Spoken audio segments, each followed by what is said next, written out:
Victor versus Prism offers an interesting matchup, mostly because the games play out in one of two ways.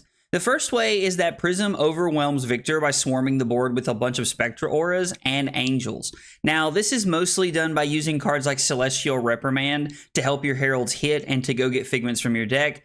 Also, cards like Halo of Illumination are a great way to build your board presence and to overwhelm the Victor player. The other way that this matchup plays out is that Victor's able to keep the board clear and still apply pressure to Prism's life total with cards like Zealous Belting, Rouse the Ancients, and Outmuscle.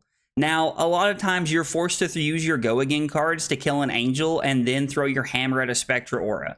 But that's okay, because as Victor, our main objective is to keep Prism's board clear so that when we do have our Go Again cards on a clear board, we can apply life total pressure and try to win the game. Thanks for stopping by, guys. I hope you enjoy the match. Okay, we're playing against Prism, and I think on turn 0, it's better just to pass. We can Arsenal the Zealous Belting and just kind of pass. The Spinal Crush plays around, the Spinal Crush plays around them having like a Celestial Reprimand. So I think that just arsenaling our Go Again card is our best course of action here. If we're able to block with Spinal Crush and Command and Conquer, we're going to be able to go Zealous Belting into Hammer here. Passing on turn 0 gives you the ability to just kind of force your opponent to not be able to do what they want to do. So on, excuse me, on turn 0, Prism wants to set up and put things into play, and by just passing, taking that first turn away from them and keeping your action point gives you the ability to kind of force their hand a little bit to where they can't put something into play, because you know that they know you'll just immediately kill it, and that is the best way for us to look at that. So now I'm going to attack the Genesis, and we are going to overpitch with the Spinal Crush and the Debilitate here. So we're setting up a decent pitch stack, and we're also putting the Command and Conquer and Arsenal. We're going to lead on Spinal Crush, so we're going to go Spinal Crush, Debilitate for 3 cards in the pitch stack. Herald of Triumph could be good here with the Test of Strength, but since we have the Pauper, it's just not going to matter. We could take this opportunity to give Tests of Strength and an Aura Mages here, but I don't think that's a necessary play. I think I'm just better off to block with the Crush the Weak. The Crush the Weak, they could have the Reprimand. They just pitched one last turn, but I think this is okay. I guess we can do it like this, right? And then we can do the effects in this order. That way, if they do have the Reprimand, it still works out for us, and we're creating a gold like this. Now, there's not a, massive chance.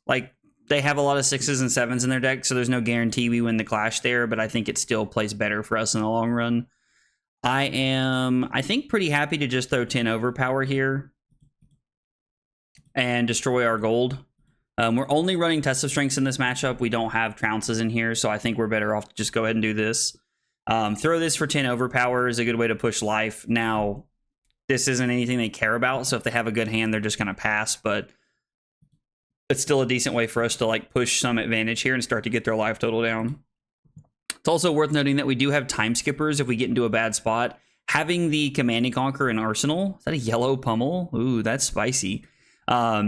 If we get into a spot where we need to use Time Skippers, then we are going to be able to use Time Skippers to throw Hammer and Command and Conquer here.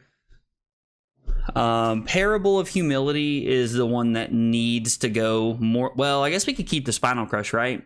So if we kill the Passing Mirage and do it like this, we already have a 9 and an 8 in our hand, which means even through a Herald of Triumph, we're still in a pretty good spot for Phantasm. We also could have just pitched, to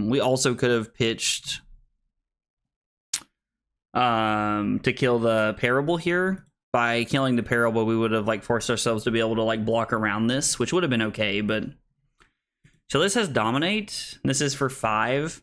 Has no Phantasm because of Dreamweavers. So I think what we're gonna do is I'm gonna give these 2 up like this. Actually, no, that's okay. I think we'll go ahead and give Aura Mages. We'll block like this. Hopefully we win the Test of Strength clash here. We do not, which is a little unfortunate. I'm not gonna break my shield to reclash here. Oh, they do have the Pummel. Interesting. That's fun. We're going to discard the Wallop here. They do get the effect, and it is pretty unfortunate for us, but they do get the effect, and that's okay. they're going to deal us 2, put a card in their soul, and go get a Figment of Erudition. Okay. The Pierce Reality doesn't really matter if they don't have something good enough in play.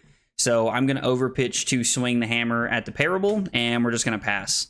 Now, it is worth noting that the the Figment of Erudition is step 1 of them setting up to like loop us. Time Skippers helps us stay away from the loop and not get got. So we are going to try and stay ahead of this curve here as far as like letting them do everything. Merciful means their turn isn't going to involve a lot. And then we're just going to kill the Merciful on our turn. So we're going to pay 1 here to play around the Arcane. We could always use Tunic there as well if we wanted to. I would love to see a Go Again card here. This is okay. We can just play the Goldmane Estate and see what we draw.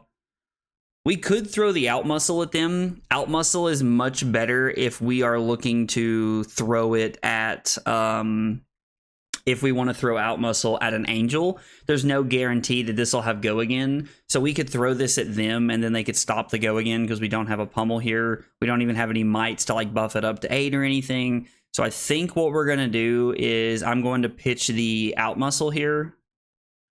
Maybe I'm supposed to pitch the Chokeslam. No, we're going to pitch, we're going to keep the Chokeslam in our hand because it's an 8 and it plays around them having the ability to do anything else here. We're going to pitch the Boulder Drop for AB. So we're still going to continue to stay at 38. The only 2 points we've taken have been from the Pummel so far. Now, it's worth noting that this game is going, you know, okay for us so far to this point. Like, it's not been bad. It's not been crazy. But just as I start to say that, they're going to crack Halo and probably try to put themselves in the driver's seat here. It is worth noting that Figment of Rebirth is like one of their loop cards. So them pitching it feels pretty okay for us. They get a Triumph. Okay. Tome of Divinity. Means it could be a good opportunity for us to go ahead and block with balance and crack it here. Figment of Erudition is like the #1 card that lets them kind of get us, so to speak. I don't have a Go Again card unless I'm willing to keep everything here, which I don't know that I can really say is a good idea. I would have to pitch the Macho Grande to play Rouse, and then from there I would reveal both the Chokeslams, use Tunic and the Chokeslams to hammer away an aura. So I think what we're going to do here is attempt to pop 2 things and keep the Macho Grande in hand, maybe. Looking to filter as many cards as we can here. This would be a great turn to have like a Zealous Belting, or even an Outmuscle would be really good. I know that I kept the Chokeslam last turn, so I am kind of like hamstringing myself a little bit here by not having kept the Outmuscle. But considering that we still had 2 more Zealous Beltings in the deck, felt like there were some pretty good options as far as clearing things out. Now this is only blocking as a 7, so if my opponent has a Reprimand here, which it appears my opponent does, then we're in a spot for them to push some damage here, which is unfortunate, but we're going to work on trying to get through and clear their board here. They get Protection, okay? And then Herald of Judgment. I mean, if they have another one, they have another one, I suppose. Not much we can do there. If they have a 1-cost one, they can actually get their action point back and then play the War Tune Herald, which would be pretty good. So I think we'll just take 7 here. I guess I could just block with the Chokeslam, right? Blocking with the Chokeslam is fine. We'll save some life this way. We go to 25. And they've set up a pretty decent board here, but nothing that we can't really fight back from, I feel like. So I'm pretty willing to just kill the Angel here. Clear off Erudition. We may not get to use Balance the rest of the game, which is a good example of why it was probably more correct for me to block with Balance early on, as opposed to waiting for it. Go Again cards are not coming easy today. So this is for 8. I can block 4, 5, 6, 7, 8. Or I could simply just give the Macho Grande. We might be better off to block Well, we could overblock with the balance. I don't know. Maybe I'm supposed to block like this. If they have the +2, we're in a tough spot, which is kind of awkward, but, you know, it is what it is. Wartune Herald just gets met with the weakest link popping it. So they have a pretty lackluster turn, nothing to really write home about. I am going to throw the Command and Conquer at their Pierce Reality, and I'm going to do this because, one, if they throw a Herald of Erudition at me, and they do find a way to like secure a passing Mirage in play, then could be a little tough for us. So I would like to go ahead and kill the Pierce Reality, because clearing it means that the Out Muscle has go again to kill an Angel in our arsenal, which is exactly where we want Out Muscle to be. This hand is a little awkward.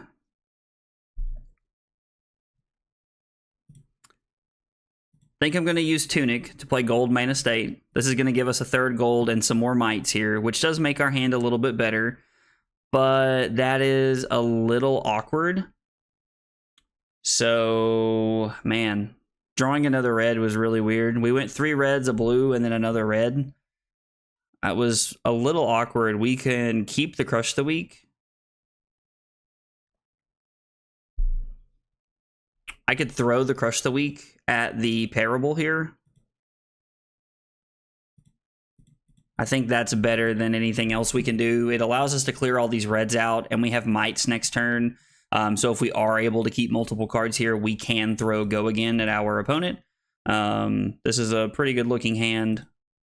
They're playing Parable here, and then they put Pierce Reality into play. I don't see them having a 9. So I'm pretty incentivized to throw this at them. I mean, also we just have the ability to throw Rouse, right? So we should just throw Rouse at them. This is probably one of the better things we can be doing. And then we can overpitch to kill the Parable of Humility here. So this pushes 8 points right now, the way we're looking at it. And then we're going to hammer the Parable. I think that is all of the Parables, unless I miscounted one. No, is that only 2 of them? Okay, so we have 1 more to fight through here. No, the other one's over here in their arsenal. Yeah, they put it over there with the Merciful Retribution earlier in the game. So, clearing things out, getting some value here. I mean, even if they have another Reprimand, it won't matter, because this is for 9.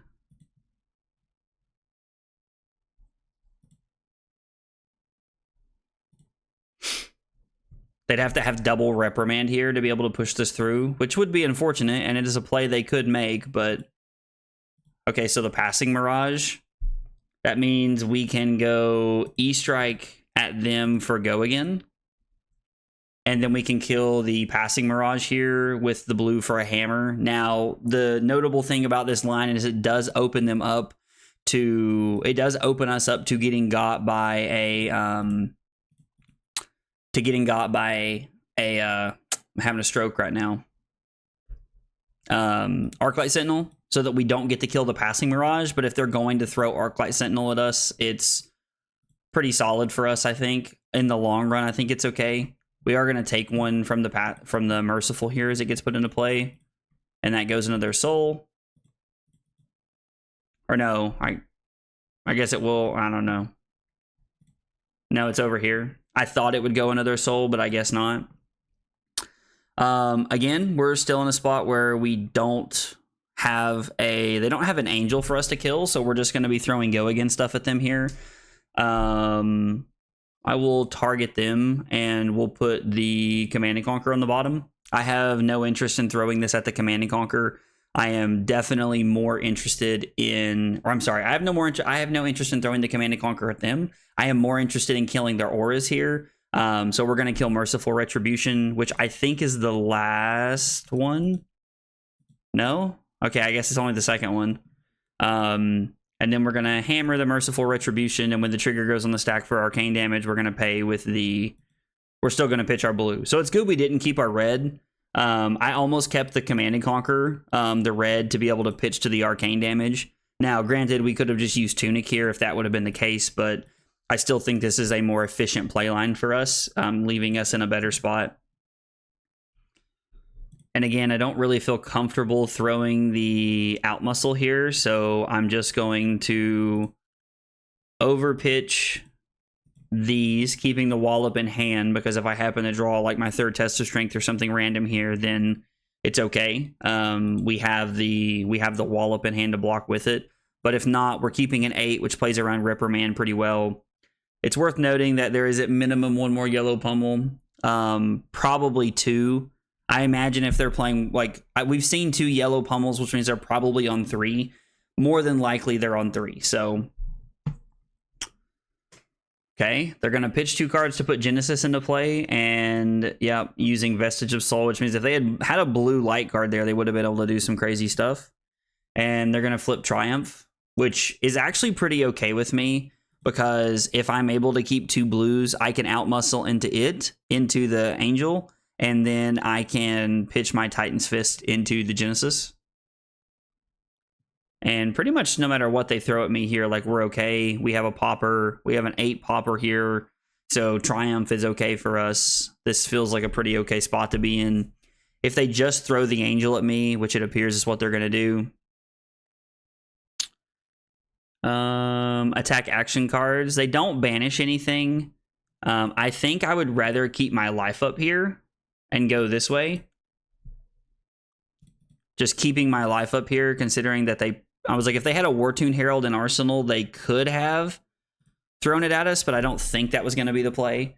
So we're using our Outmuscle pretty much as effectively as we can. Outmuscle is in the deck for other matchups, but it also plays well here because it is a popper into non-Triumph cards, and it's very good at killing Angels because they can't block, which means they can't prevent the value that I'm able to get from Outmuscle.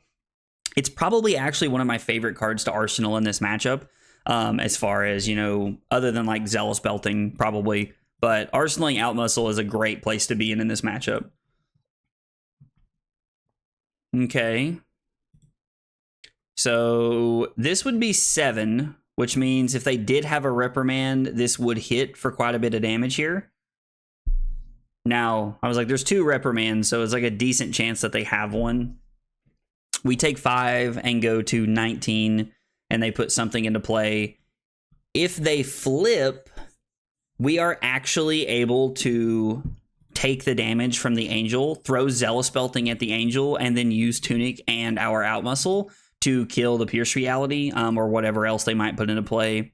I'm pretty sure there's one more Passing Mirage we haven't seen to this point, so I think we're in a pretty good spot here. Like, don't get me wrong, the game can get turned on its head at any point in time, but for the most part, it feels like we're in a decent spot.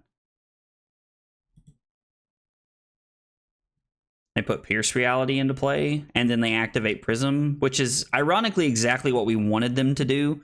It gives us the ability to kill the Angel and one of the Pierce Realities. And considering that there's only one more Celestial Reprimand in their deck, it's only possible. Like, legally, they can only have one more in their deck. So we've done a good job at clearing the board and keeping them down. They are now at a point where they have access to 23 cards, 19 in their deck, 4 in their hand, and we have access to 38. So it feels like we are in a pretty good spot as far as like maybe attempting to fatigue them. I'm not generally a big fan of fatiguing my opponents in this matchup. I don't think it's how you win the game consistently, but it can be an option when it has to be.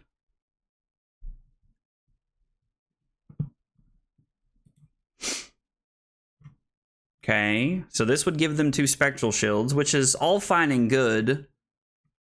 So if I block 3 here, I can block with the Goldmane Estate and stay at 17. Normally, I'm a big fan of playing Goldmane Estate. Playing Goldmane Estate is more important, in my opinion, against Enigma than it is this, but if I had kept the blue, we would be able to kill this and kill the Passing Mirage. So I think what we're going to have to do is just kill the Passing Mirage.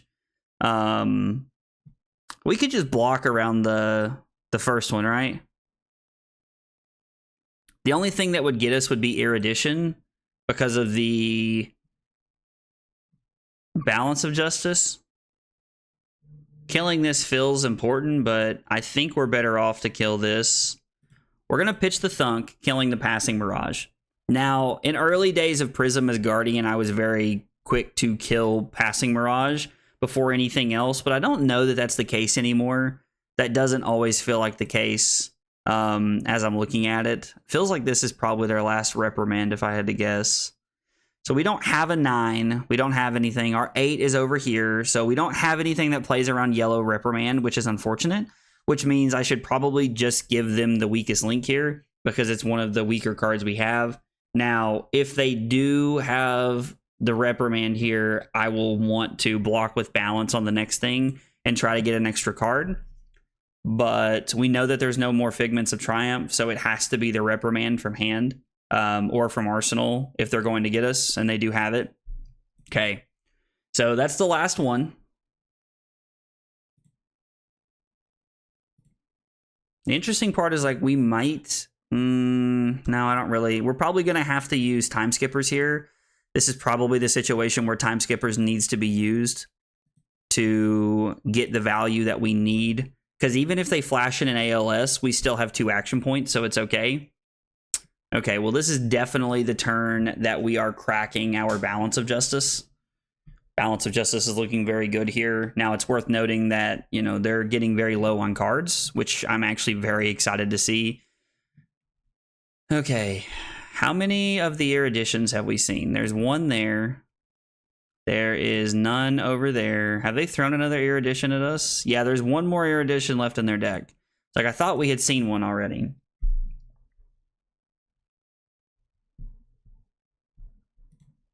So we're going to block 2, take 3, go to 10, because I think we have to. And then what we're going to try to do is keep double blue so that I can crack and kill both the angels here. Killing both the angels is very important because these things can get out of hand extremely fast, and we can get into a bad spot. So I'm going to crack this. We draw a Spinal Crush, which is honestly, like, I wish we would have had earlier because it would have given us the ability to play around the reprimand, but the reprimand doesn't really matter here. If popping this was bad for us, they could have another Herald to throw at us. Like, they could have one in Arsenal they want to throw. So we have to go to 5 here, which is a little scary. Going to 5 is a little frightening. Now, they did pitch, like, every card in their deck that turn, so... we're going to pitch the Disable. We're going to hammer this Angel. And then I'm going to pray that our gold is good to us and that we rip into a blue to throw our Chokeslam. Because I'm going to be honest, I just made a mistake. I just realized I don't have Tunic and that I don't have what I need to actually kill both of the angels here. Luckily, ripping the gold into the blue was very fortunate. We were very lucky to draw what we did. And now we're in a much better spot because we were able to clear both of those. And there's no more reprimands in the deck to hurt us, which is exactly what we needed to see. Now, if they do have a... okay, this is fine. We can actually just give a Thunk here because this is not minused in any way. And they've played all 3 yellow reprimands, so we're just completely safe to pop it. I am not saying that we've won this game yet because Prism can still do some interesting things even on like a handful of cards. But this game is starting to feel like we are in a very good spot. Feels like some of the cards they have are pretty weak. They're not going to be able to put anything into their soul, therefore leaving us in a better situation. So I'm going to kill the Pierce Reality, and I think we're just going to pitch the Debilitate, and we're going to keep the Thunderquake in our hand here because it is a clean popper against a Herald of Triumph. Triumph's a word I'm looking for. We are going to skip on Arsenaling. Now, we had a good hand here, set back around, which you like to see. Okay, so this comes in. They put an Arclight Sentinel into their soul. We're going to block for 9 to guarantee poppage here. And then we will block with the Thunderquake next, giving us the angle that we want.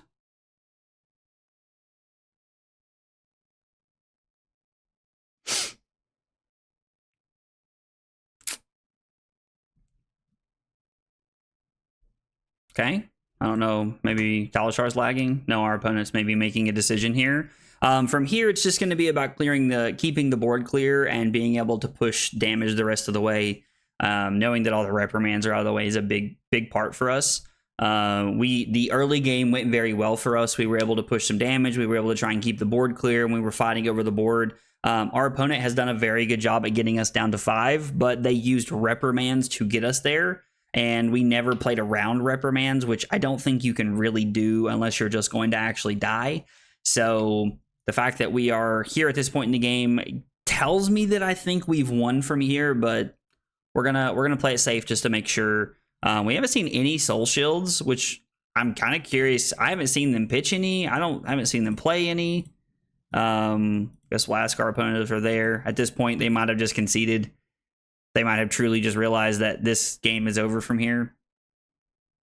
Because, I mean, if they did leave, then we're going to claim victory, and I'm going to look and see what they had left before we, like, really end the game here. We're going to give them about another 7 seconds here, probably, before I hit claim victory, because I understand lag happens and things happen. You know, happens to all of us. I completely get it. It's just Talishar things sometimes.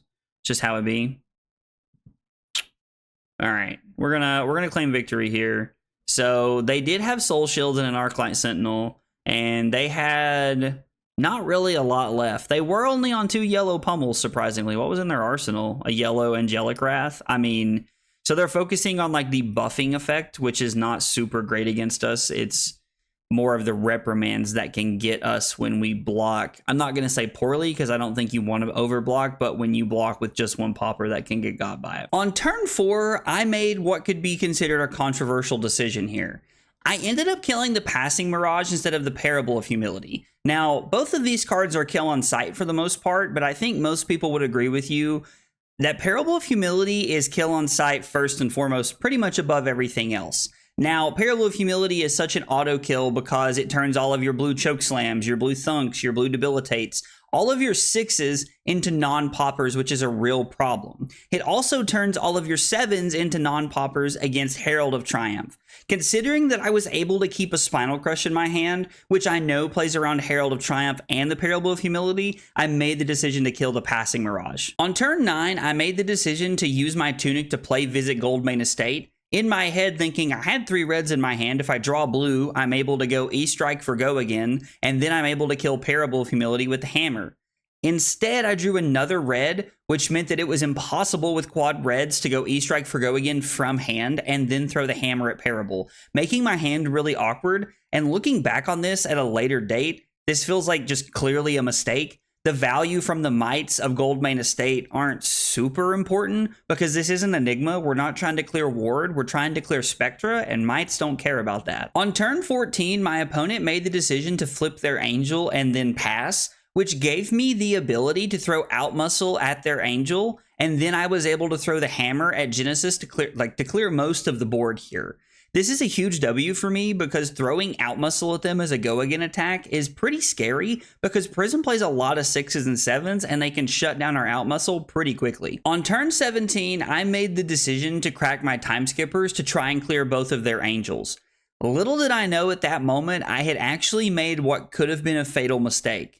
I threw Titan's Fist at one and then realized that I needed another attack because regardless of how many action points I have, Titan's Fist is a once per turn action. So I was able to crack a gold, luckily draw into a blue, and then throw my Chokeslam at the other Angel. Had I hit into a red, I would have been in a really bad spot, and it could have cost me the game based off of my decision there. Guys, if you see anything you think I missed, let me know in the comments down below. I'd love to hear about it. If you enjoyed the video, be sure to like and subscribe for more content. Thanks for watching, and I'll see you next time. Take it easy, guys.